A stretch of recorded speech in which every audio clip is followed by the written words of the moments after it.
Hello, welcome to Season 7 of The Horrific Podcast. We're two friends who live in different places but share a love for scary movies. In each episode, we both watch the same movie on our own and then record a conversation about what we liked, what we hated, if we were scared, and maybe even some larger truths about why people watch horror movies in the first place. This season, our theme is the current state of horror. We'll be watching 20 or so movies from the last couple of years, reviewing them like normal, and then also talking about some of the larger trends we see. If you want to see the list and follow along, check out our website at thehorrific.com. Thanks for joining us, and we hope you enjoy the episode.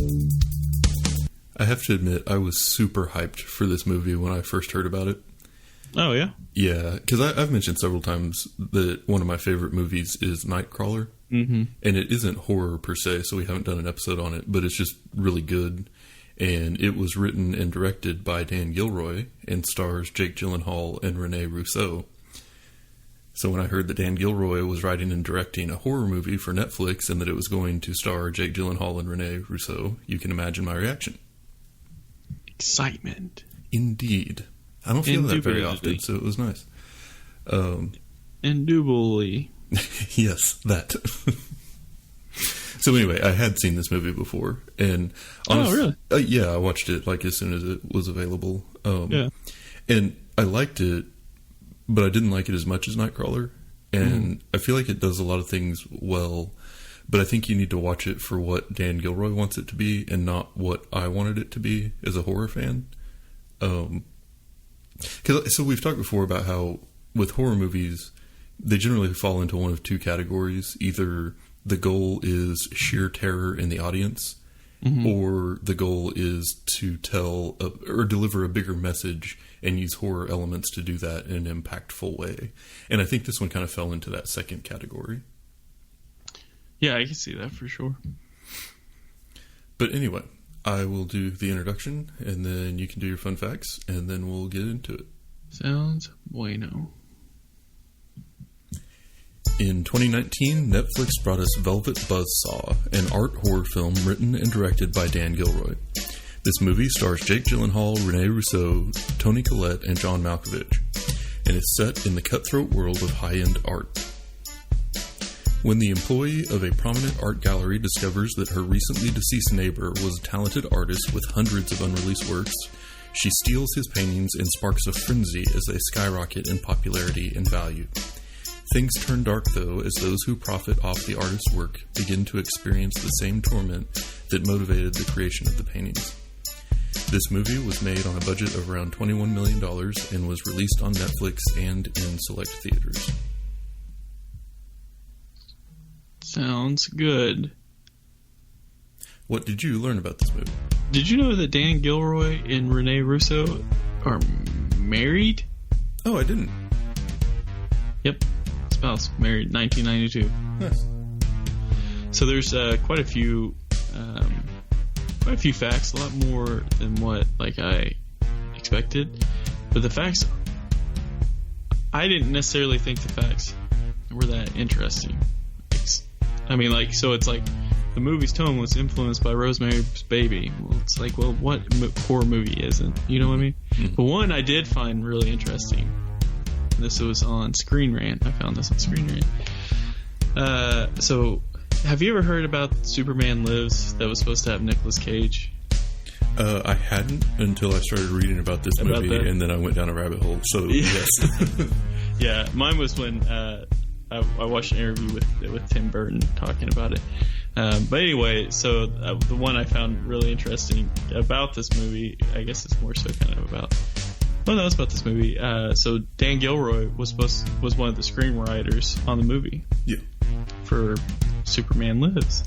That was to be directed by Tim Burton, Nicolas Cage, Clark Kent. But Warner Brothers suddenly and unexpectedly decided to call off production. Gilroy felt like it was a big waste of a year and a half of his life. He says he went down to the beach, sat in the sand, and then Velvet Buzzsaw came to him. That actually inspired the final scene in the movie. That's what I got. Nice. Yeah, I thought that was interesting, that he had spent so much time. But it also... Oh, go ahead. Oh, it's just case. I actually have one more. I'm sorry. Okay, go for it. So, the other one, they created 100 works of art for the film.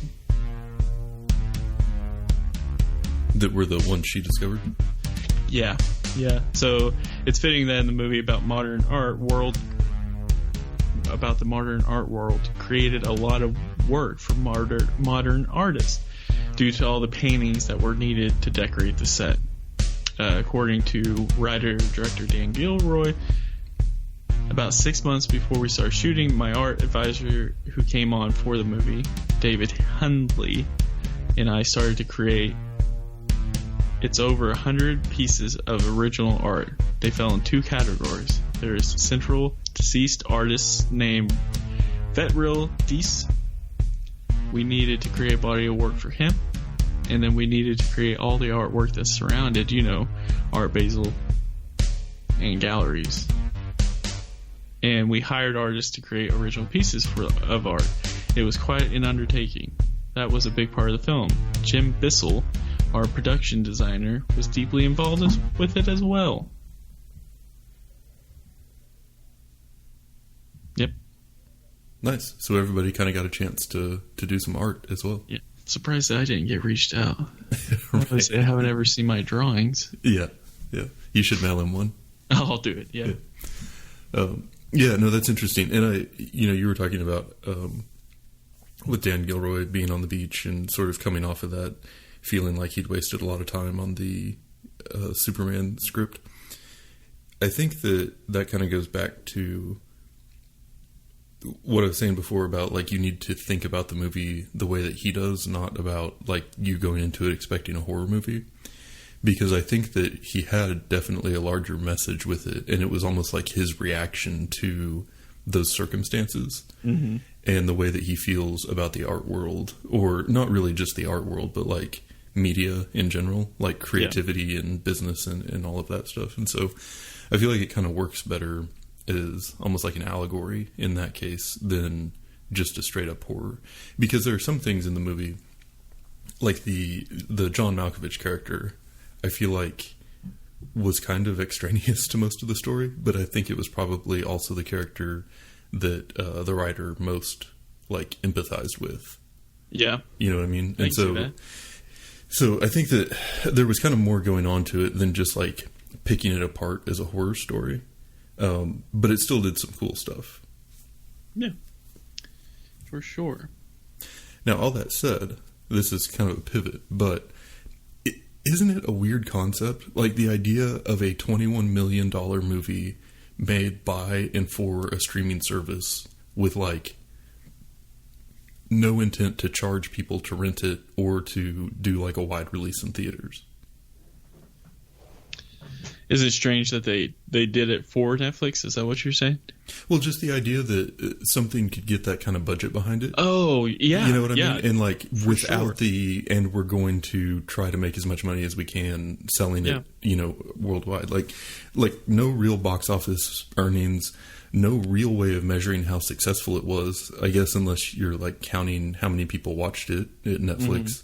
But I'm curious how that model will affect the way that a movie is like written, pitched, and developed. You know, and this is one where it obviously attracted like a pretty, prominent like actors.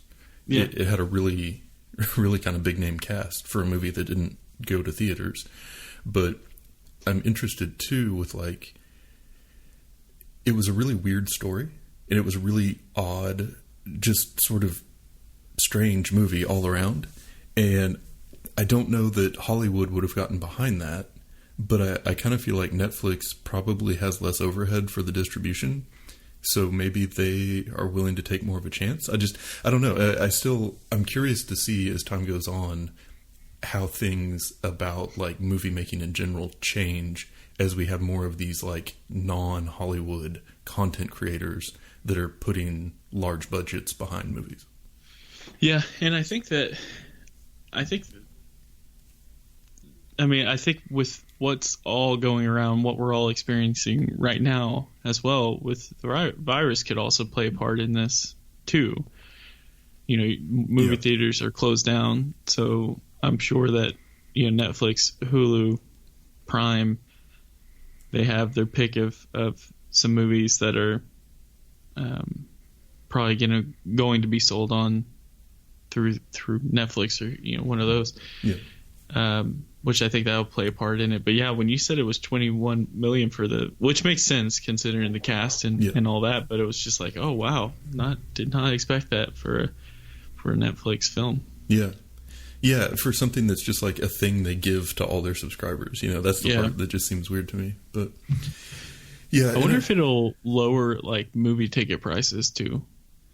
Yeah, I don't know. One thing I'm kind of curious about with it is they've talked about like Universal is going to start doing their like on-demand stuff, and not exclusive to theaters. And so like AMC is saying they're not going to show Universal movies, but that doesn't really carry a lot of weight right now because no AMCs are open. So it's like, how is all of that going to shake out over time? Yeah, but I'm curious too. Like So like with music, like the digital distribution totally changed the game, right? Mm-hmm. And it changed all of the models for how money was made and where money came from and how all of that, like record sales kind of stopped being a thing and it became about streaming, but then the streaming doesn't really make that much money for the artist. So then it becomes more about like the live show or the Patreon or the, you know, like focusing on a smaller group, but higher, like money from like packages and VIP stuff. Yeah. I'm curious if we see something similar with movies, but I'm also curious to see what it does to the content. So like if Netflix and Hulu and Amazon and Apple now are all making movies just to put on their streaming platform, then do they start going for more like shocking stuff? Like is everybody trying to get the thing that gets the biggest reaction, that gets the most people talking about it online? Because there's just so much stuff out there. How do you make anything stand out? It's not like this is one of 6 movies playing at my local theater anymore. Mm-hmm. But yeah, I can see that too. I can see that being the case. I think what's probably going to happen is every single channel and vendor is going to all have their own streaming service. And yeah. Maybe it's to push people to go to theaters and stuff if they really want to see a movie or something. I don't know. Yeah. Who knows? Yeah. But anyway, back to this movie more specifically. Wikipedia has this classified as a satirical horror film, mm-hmm. which I think makes sense. Like, I think the overall story is a satire about how art tends to come from the artist's own personal experiences, which are often super painful, and then the business of art turns that into a thing that's bought and sold by other people who didn't have to go through that difficulty or the suffering. And, you know, that could go all the way from like the band that's out there on the road, you know, sleeping in the back of the van, and then the record executives are, you know, at home in their like comfortable offices making money and not doing that work. And so, I mean, I feel like that sort of like the difference between like the business of the art and the artist is a thing that sort of exists across the board. And I think that that's what this movie was leaning into a lot. And so there was horror as well, but I think the horror scenes all were just sort of in service of that larger metaphor or allegory or whatever you want to call it. Yeah. Yeah, I think with this, like, you had to go... It was crazy with this movie because you had, like, it seemed like hours of, like, dialogue. Yeah. That was just, like, pretentious talk. And then something, like a horror aspect or scene would kind of come up. And then it would go right back to them saying things that, like, didn't make sense to me. Like, words that they were using. Like, what are you guys talking about? I don't know. It was just, like, it was real strange how it worked out. Like, it was like, I guess, like, the scary part of this was almost like, oh my god, I wonder if people in the art world, if there are people like this for real out there, you know, like, I mean, I'm sure there's pretentious people out there everywhere, but it seemed like there were a lot of pretentious people, and you didn't really know who was good or bad, you know, like, Who's the good guy here? Who's a bad guy? Yeah, I did actually kind of like the story on the whole, and that aspect of it.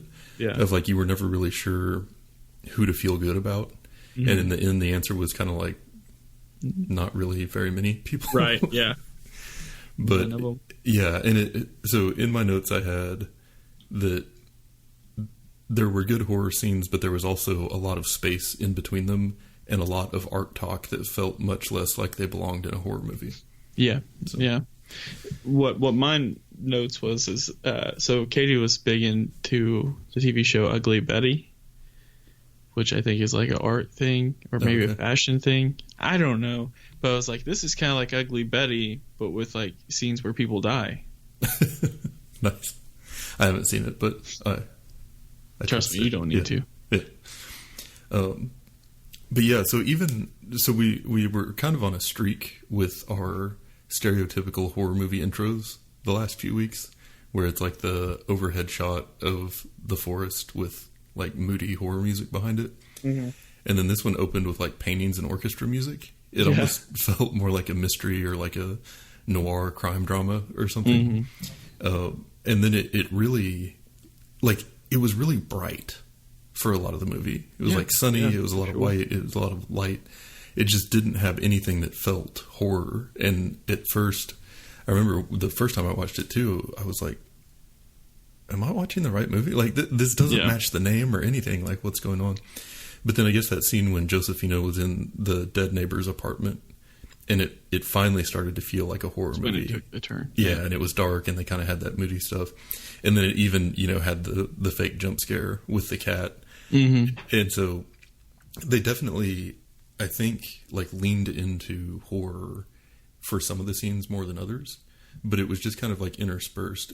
And I was thinking, with a lot of horror movies that we've watched recently, especially like anything like haunting or supernatural, we talked about how like during the day the characters are out like talking to people and figuring things out and advancing the story, and then at night is when all the scary stuff happens. So the pace of the movie is kind of that, like, move the plot along, have a really scary scene, move the plot along, have a really scary scene. And this one kind of fell into that, except I feel like they sort of, there wasn't really like a lot of mystery. Like, I feel like you knew pretty early on what was happening. Yeah, that's true. So it was more about the characters finding things out than it was about you finding it out. And I think to me that made it a little bit less compelling. Like, it made those long in-between scenes a little bit less interesting.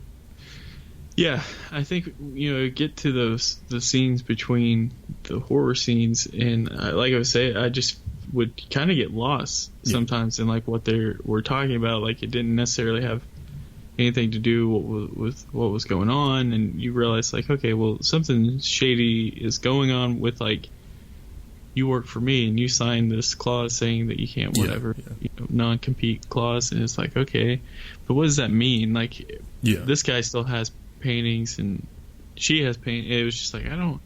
So was the thing that the art that she got made other art come to life and kill the people that saw the art? So it was I don't know that I have the exact line here in my notes. Confused.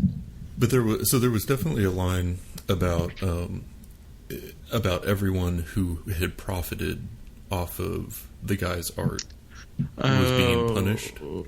Gotcha. And so I get the feeling that it was linked to the person who had made money off of his art, and then it like manifested through art in general. Yeah. It was almost like art is this like force outside of humanity that was serving justice on the people.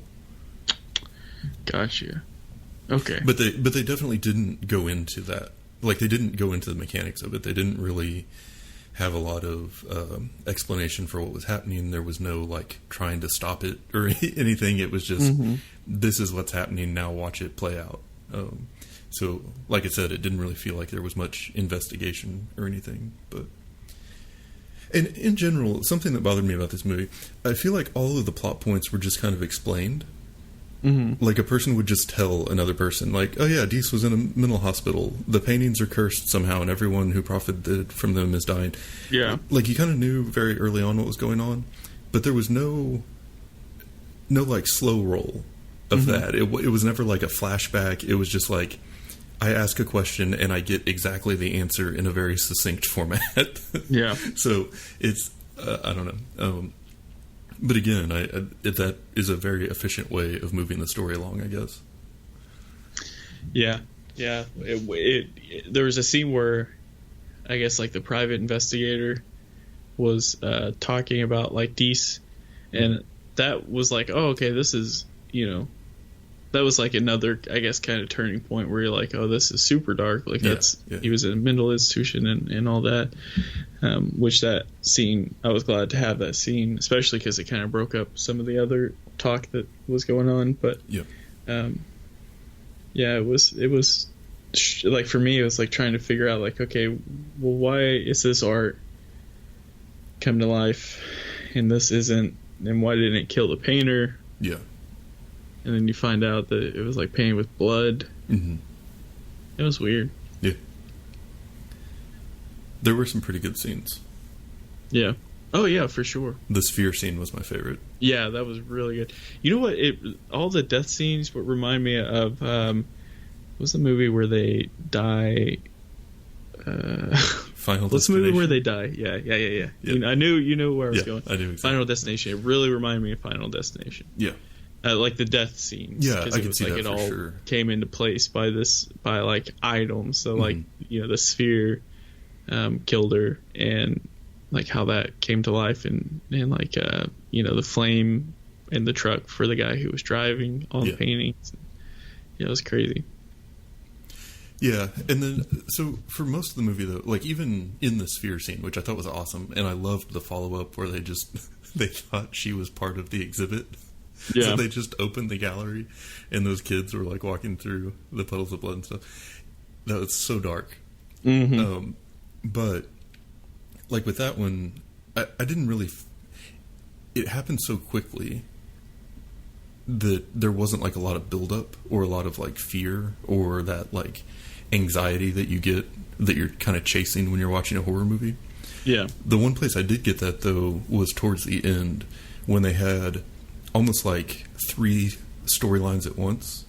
So you had Josephine in that gallery where the paint starts running down onto the floor and like enveloping her, and then you have Jake Gyllenhaal's character who's fighting Hobo Man in his storage unit, and then I think her name is Redora, Renee Rouzeau's character anyway, who is in her home and runs outside and almost gets crushed by that falling statue. So it's like you're jumping back and forth between these 3 like super high stress, dangerous situations. And that was really the only point in the movie where I felt like, okay, this is like the horror feeling that I chase when I watch these movies. And so it did deliver a little bit at that point. But most of the rest of it, like even in the death scenes, it almost felt like, okay, I know it's coming. Let's just move on. What's funny is, so towards the end of the film, Kay was like, all right, I'm going to go. She went back to the bathroom to do like her face clean thing that she does. And it takes a while. It's like, well, I'll pause it. And she goes, no, keep it going. And she went, it was during the time of the 3, like, like the scene you were just talking about with Morph, Redora, and Josephina.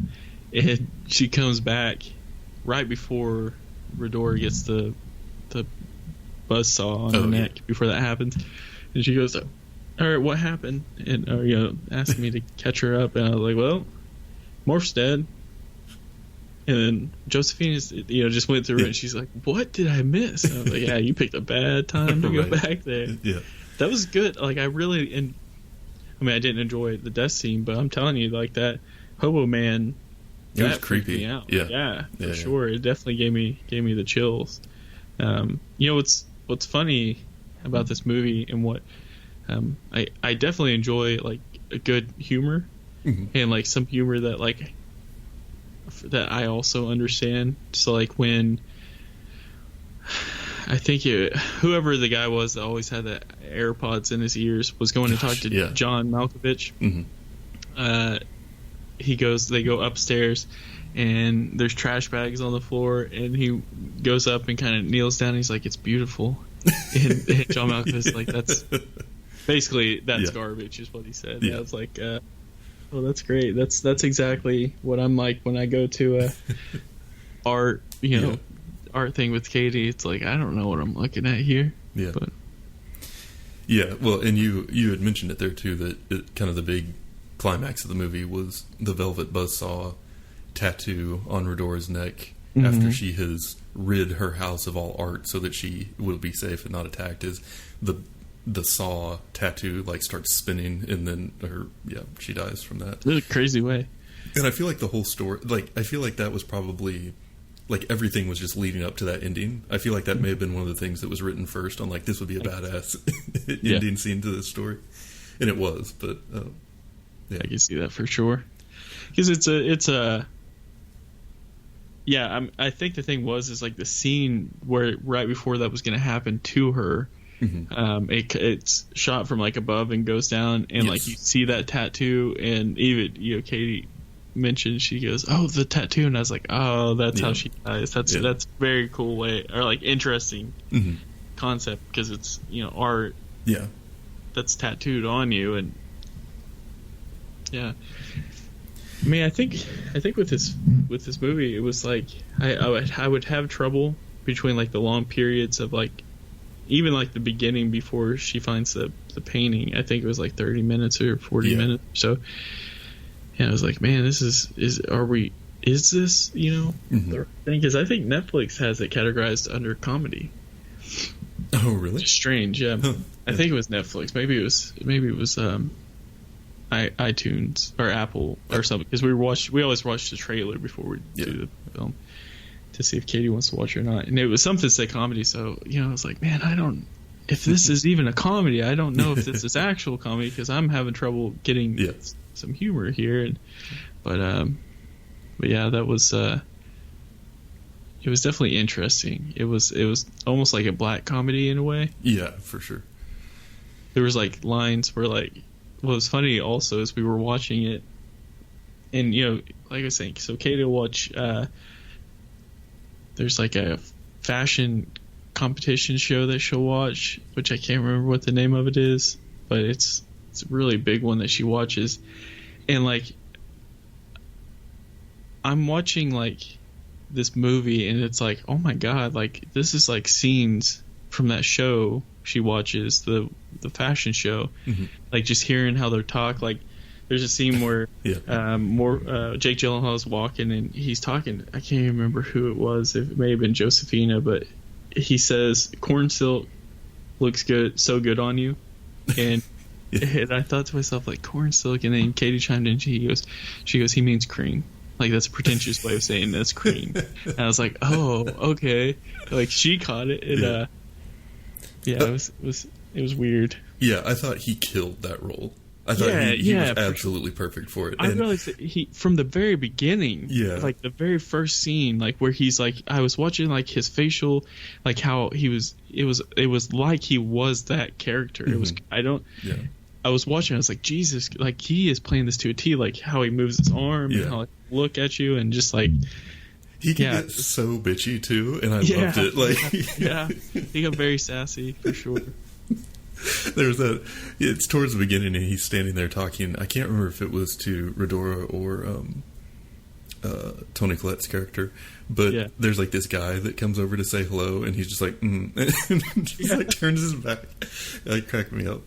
I was like, Jesus, this guy's got it down. Yeah, but so I had planned on doing something special this week, and that is I wanted to bring back my movie MVP. Oh, we haven't done this in a long time, and surprisingly enough, it's not Jake Gyllenhaal. Oh, the MVP for me of this movie was the assistant who keeps finding the bodies. Yeah. That was it was so on Stranger Things. Yeah, it was just so funny to me the way every time there was a death, she comes in, and by the end, she's just like, another one, Yeah. Oh, come on. Yeah. And she's trying so hard to like be part of that world and to like work her way up in it, and she keeps, you know, spreading information and gossip and like trying to be part of that world, and then the person like she's trying to make the ally with or whatever just winds up dead, and she's like, another one. So in the end she's like, screw this, I'm leaving. It just ends with her going back home and not being part of that world anymore. That's true. Yeah, it was funny that Coco, I think, was her name. Yes. Yeah. I was definitely laughing about that for sure.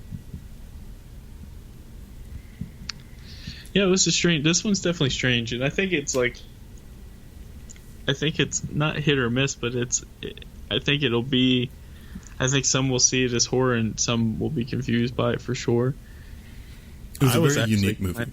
I was definitely like down the line, and then after we finished it, and I was thinking more about it. I was like, one thing, I like the idea of creating I like the idea of what they created, as far as like they created their own world and this is what happened, and the monster is the paint, and the idea that they can make a film like this and make it pretty popular. Like I've heard a few people talk about Velvet Buzzsaw for sure, and I was like, man, I like that. I think I like the concept of it a little bit more than the actual film itself. So I'd like what they what they did and coming up with the new idea and stuff like that. But there was just scenes, and it being a 2-hour movie, it was just like, man. I'm having trouble, and then they would have a good scene. It would have the scene where she's finding the art. Yeah, it's creepy as hell, man. Yeah, or a hobo man. That freaked me out. But, I think to me, I liked it more just as a movie than as a horror movie. Yeah, I could see that for sure. But I will say this: Nightcrawler was better. Nightcrawler's a wonderful movie. Yeah, but it was still. I mean, I guess if we're just comparing that because it's Jake Gyllenhaal in both, but still, I thought it was really good. Yeah. Well, cool. At the end of my notes, you got anything else? Well, in my notes, I've misspelled Gyllenhaal 5 times. Mm-hmm. And the last time, I just spelled it Jiggly Hall. So I think because it says Jake Gyllenhaal's death scene spooky, so I think I'm good. Yeah, you nailed it. Yeah. The only other thing I had was we talked last week about like songs we'd add to movies if we could. Yeah. I feel like I would put "Art is Hard" by Cursive in this one. That would have been good. It's so on the nose. But. Yeah, it is.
And that's it for today's episode. If you've listened this far, then thank you, and we hope you've enjoyed it. We're always looking for new ideas, so if you have any questions, comments, or movie suggestions, please send us an email at thehorrificpod@gmail.com, or feel free to comment on or message our Facebook page. Just search for The Horrific Podcast. Thanks for listening.